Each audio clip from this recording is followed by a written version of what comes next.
State of the Hobby Address, Week 6, Episode 3, guys. I've been gone for a couple weeks, mostly because of technical difficulties. I just recorded a video with Logan last week, like a 2-hour-long podcast. You guys would have loved it, but you're never going to see it. I wanted to wait to record this until that fraudulent social media quarterback, Justin Herbert, stepped foot on a field, and he exposed himself in prime time for the fraud he is. Now, guys, I think Herbert is a fantastic quarterback. Do not get me wrong. I'm not saying Herbert's bad at football. He's just so overrated. You're talking about a quarterback who's not done really anything in the league. Everyone's like, oh, well, it's his coach's fault. It's the organization he's in. Los Angeles poverty franchise. I don't care because his coach isn't throwing game-losing interceptions. We saw it in prime time. He had a game-winning drive that he could lead, and he chooses to throw the ball to the other team after Micah Parsons absolutely swallows him with a sack, scares him, gets in his little head. He's living in his head rep-free, so he throws the ball away, doesn't want to get ate by Micah Parsons again, and he loses the game to the Dallas Cowboys. Unreal. Justin Herbert, you are letting us down as investors, as fans, with your week after week. You can't get it done. You can't close out a game. You blow your leads. You have game-winning drives. You throw interceptions. It even happened in the Minnesota game, but the ball fell out of the defender's hand into Josh Palmer's hand. It was supposed to be a game-losing interception. Justin Herbert, you're awful. You're still trading at 3 times the price of Tua. It makes no sense at all, guys. Wake up. Tua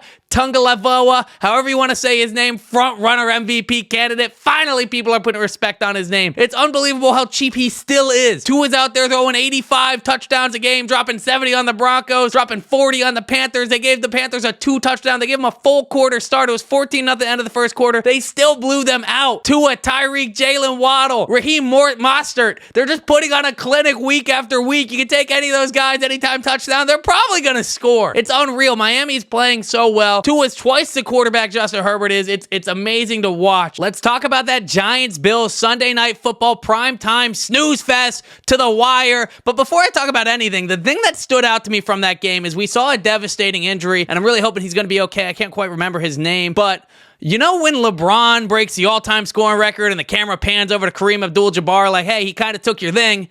Well, that kind of happened this game because when someone got injured, the cameraman immediately went and looked for Damar Hamlin like this guy is the guy that gets injured. And the worst part is that ambulance drives out onto the field. It's a Damar ambulance. They got Damar's numbers retired in the rafters of a fucking ambulance. It's insane. What are they doing over there in Buffalo? It is a blessing that Damar is back on the field, but I think it is time to move on from that. And it's so weird to see him used as this like landmark, this statement of injury. I don't know how I would feel if I saw an ambulance roll out and I see 2 number 3s with my last name on it in the window. I'm a football player first. I'm not a guy that gets injured first. Move on from that. Broncos, Chiefs, I think we're seeing the worst Mahomes we've seen since early 2021, but that doesn't mean you should count out Mahomes because let me remind you what happened in early 2021. We saw a Mahomes that was playing very poorly, tons of turnovers, not a bunch of yardage, not a bunch of touchdowns, a little bit of success as far as their win record went, but all the tweets, all the sentiment was the league has figured out Mahomes. Mahomes turned it around that season. I think Mahomes is going to turn it around this season. Not much of a receiving core there. He's got Travis Kelce. I mean, he's got Sky Moore, but he doesn't really have much going on there. They can't catch the ball. Kadarius Toney notoriously drops footballs. They're still figuring things out in Kansas City, but don't count them out. Don't count out Mahomes. Yes, he's playing poorly, but we've seen it before, and he could get it together. I think he's going to get it together. I'm still buying Mahomes. I'm still in on Mahomes. I still think Mahomes is the greatest quarterback of all time. There is no doubt about that. Mahomes is going to be okay. We're looking at the Broncos. Russell Wilson should be demoted to the G League of football. I would rather see Russell Wilson play in the XFL because I don't watch XFL games. The fact that I have to watch Russell Wilson in primetime multiple times this season has really put a hole in my heart. It's making me have a bad taste in my mouth for football because watching Russell Wilson play football is like watching your house burn down. You're sitting there, you're very upset, you're disappointed, you hate what you're seeing.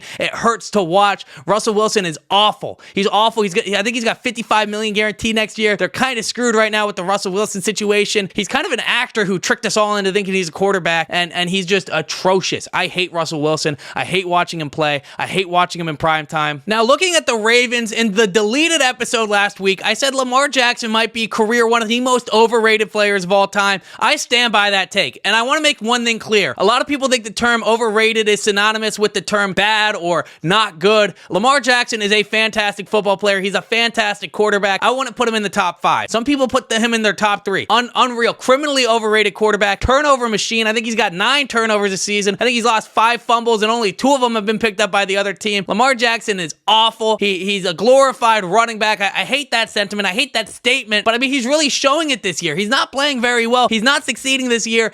Yes, 2019 Lamar Jackson was a masterpiece of football. A masterpiece. Every highlight week after week, I appreciate what Lamar Jackson did in 2019. He can't start and finish a season without getting injured. He can't not turn over the ball every single week. He can't lead the Ravens to success. The AFC North is the weakest that division has ever been, and the Ravens are not a front-runner candidate.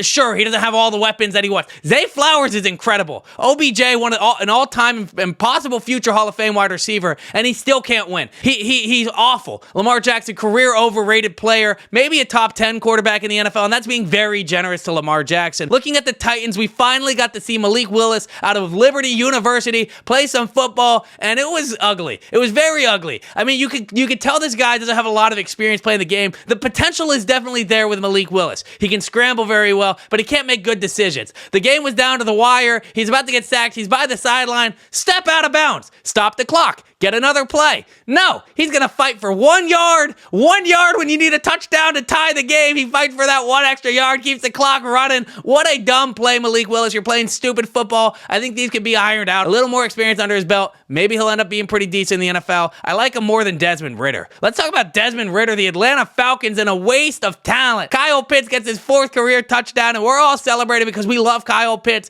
He's trapped over there in Atlanta, and we hate seeing it. Drake London, huge weapon.